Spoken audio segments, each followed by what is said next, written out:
उत्तराखंड में कोरोना के बढ़ते मामलों को देखते हुए अनलॉक 2 में फिर से 2 दिन की साप्ताहिक बंदी को राजधानी देहरादून के साथ साथ कुछ जिलों में लागू किया गया है। और इस बार दिलचस्प बात यह है कि सरकार ने शराब और मीट को आवश्यक सेवाओं में रखते हुए इन दुकानों को खोलने को लेकर अपनी गाइडलाइन जारी की है। लॉकडाउन से लेकर अनलॉक 2 तक किन किन बातों का ख्याल रखा गया है, इसको लेकर विस्तार से नेशन वन से बात करते हुए बताया देहरादून के जिलाधिकारी आशीष कुमार श्रीवास्तव ने। देखिए, डिस्ट्रिक्ट देहरादून के अंदर पहला केस 15 मार्च को आया था और अब 4 महीने हो गए हैं इस कोविड महामारी इस जनपद में जो प्रयास किए जा रहे हैं उसको। और अभी हमारे केसेस बढ़े हैं, लेकिन लगभग 1000 के ऊपर हमारे केसेस हैं, लेकिन 750 के आसपास केसेस जो है उसमें से ठीक भी हो गए हैं।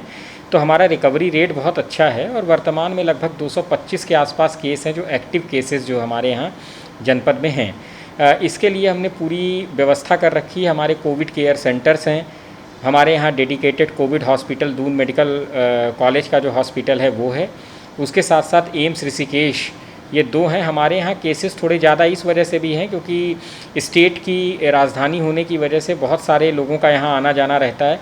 और इधर बीच अगर हम बात करें तो हमारा ईस्टर्न यूपी का जो हिस्सा हमसे लगता है और उत्तराखंड में गढ़वाल का जो रीजन है उसके टर्शियरी हेल्थ केयर सेंटर भी देहरादून में हैं। तो बहुत सारे लोग मेडिकल रीज़न से भी देहरादून को विज़िट करते हैं। और वर्तमान में थोड़ा सा हमारे यहाँ जैसे एयरफोर्स के सिलेक्शन बोर्ड के चल रहे हैं, उसके अलावा आर्मी के लोगों की छुट्टियां समाप्त हुई हैं तो वो लोग लौट रहे हैं, तो उन लोगों की वजह से भी केसेस हैं। मैं बताना चाहूँगा कि वर्तमान में जो हमारे पास 225 केसेस हैं, इनमें से सब मैक्सिमम लोग जो है माइग्रेंट्स से रिलेटेड हैं। और उसके अलावा जो माइग्रेंट्स के कॉन्टैक्ट हैं, इंटरनल कोई ऐसा केस अभी हमारे सामने नहीं है जिसकी हमारे पास कॉन्टैक्ट हिस्ट्री नहीं हो कि उनको कहाँ से ये इन्फेक्शन हुआ है। अतः स्थिति पूरी तरीके से कंट्रोल में है। सर, कुछ पीछे शिकायतें आ रही थी जो ये क्वारंटीन सेंटर वहाँ से शिकायतें काफ़ी, आपने भी उस पर एक्शन लेने को कहा, तो अभी ऐसा कोई मामला नहीं? देखिए, ये बहुत काफ़ी समय हो गए। शुरुआती दौर में ऐसी सिचुएशंस आई थी जिनके लिए हमने रिड्रेसल की जो व्यवस्था बनाई थी। हमारे अधिकारी कर्मचारी, हमने nodal officer, medical nodal officer, non medical बनाए हैं क्वारंटीन सेंटर्स के लिए। वर्तमान में भी लगभग 900 के ऊपर लोग हैं जो यहाँ पर क्वारंटीन हैं। तो ऐसी अभी वर्तमान में कोई भी प्रॉब्लम नहीं है और स्मूथली 7 दिन का जो स्टेट गवर्नमेंट का क्वारंटीन का प्रोटोकॉल है हाई लोड डिस्ट्रिक्ट का, उसको हम पूरा करा रहे हैं। सब्सटेंशियली पहले हमारे पास बाहर के ज़िलों के लोग बहुत सारे थे, लेकिन अभी वो थोड़ा रिवाइज़ होकर के गाइडलाइन से देहरादून के मैक्सिमम लोग हैं। और हमारा पूरा प्रयास रहता है कि जो लोग क्वारंटीन सेंटर्स में हैं उनकी काउंसलिंग की जाए, उनको भी ये ढांढस बंधाया जाए कि ये सब आपके और आपके परिवार के भलाई के लिए किया जा रहा है, समाज की भलाई के लिए किया जा रहा है और लोग बहुत अच्छे से इसमें कोऑपरेट भी करें। सर, लॉकडाउन के बाद अनलॉक शुरू हो जाता है, फिर देहरादून में 2 दिन की बंदी रखी गई, बीच में उसको ख़त्म कर दिया, अब दोबारा से फिर शुरू किया गया, क्या है ये? देखिए, देहरादून में 2 दिन के वीकेंड के लॉकडाउन का मॉडल जून माह में शुरू किया गया था और जिसके बाद कई अन्य राज्यों ने भी इस मॉडल को फॉलो किया है। जिस समय देहरादून में ये मॉडल जून की शुरुआत में किया गया था, उस समय देहरादून में कई अननोन केसेस जो है हमारे सामने आ रहे थे। उसमें निरंजनपुर मंडी जो हमारी है उसमें बहुत बड़ा इन्फेक्शन का एरिया लोकलाइज्ड बन गया था, तो उसको कंटेन करने के लिए ये सारी प्रक्रिया की गई थी। और बीच में पूरे 1 माह जून के महीने में ये प्रक्रिया पूरी 4 वीकेंड्स पे बंद किया गया।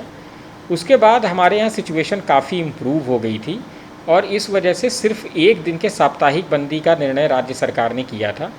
लेकिन वर्तमान में माइग्रेंट्स की संख्या ज़्यादा होने की वजह से, जैसे मैंने बताया कि सिलेक्शन बोर्ड्स कुछ चल रहे हैं, बहुत सारे लोग बाहर से देहरादून में राजधानी होने की वजह से भी अपने काम से आते हैं।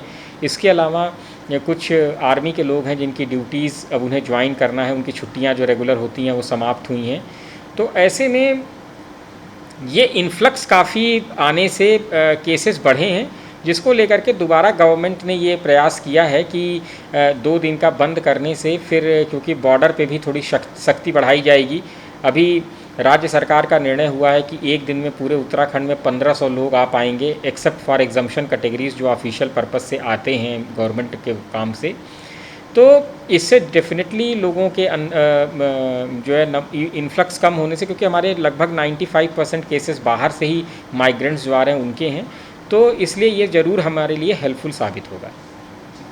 सर एक सवाल है कि जो अभी लॉकडाउन में जो ये गाइडलाइंस आती हैं वो तुरंत चेंज हो जाती है। काफ़ी बार देखने को मिला है कि गाइडलाइंस सुबह में कुछ आती है, बीच में उसमें संशोधन करना पड़ता है, फिर चेंज हो जाती है कभी। देखिए, इसमें कोई सेट, जब से ये कोविड की बात है, कभी कोई ऐसा इसका पहले का एक्सपीरियंस जैसी चीज़ नहीं है, और बहुत पुख्ता कोई भी इस तरीके की स्टडीज़ भी नहीं है कि किस तरीके से ये बीमारी में जो वायरस है वो बिहेव कर रहा है।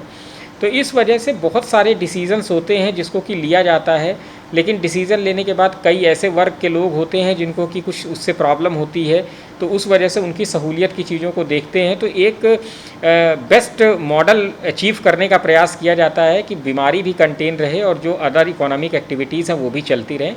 इसलिए कई बार ऐसा हो सकता है, लेकिन ये सारा का सारा जो है वो पब्लिक के भलाई के लिए ही किया जाता है। सर, पब्लिक ने एक मांग की है कि जो एसेंशियल सर्विस में रखा गया है, आवश्यक सेवाओं में शराब की दुकानों को और मीट की दुकानों को खोला गया है।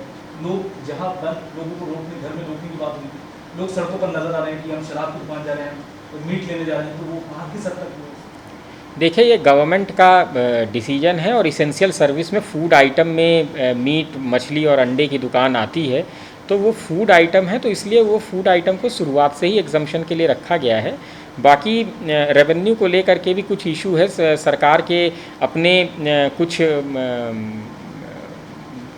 इश्यूज़ रहते हैं, तो इस वजह से कई चीज़ों के लिए छूट दी गई है। जैसे कि आप इसमें देख सकते हैं कि जो हमारे बेकरी के आइटम्स हैं उनके लिए भी खाने के लिए छूट है। इसके अलावा पेरिसेबल आइटम्स बहुत सारे होते हैं, उनके लिए छूट दी गई है। तो ऐसा नहीं है कि किसी एक पर्टिकुलर चीज़ को छूट दी जा रही है और औरों को नहीं दी जा रही है।